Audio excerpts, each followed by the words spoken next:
حسبنا الله ونعم الوكيل. السلام علیکم ورحمۃ اللہ وبرکاتہ۔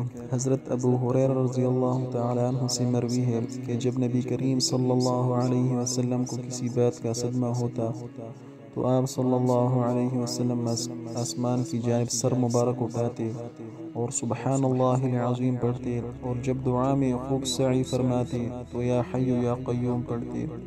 زاد المعاد اور ترمذی۔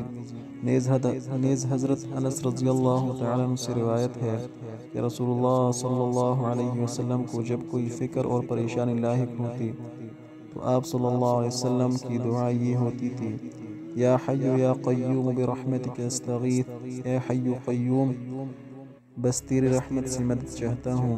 زاد المعاد۔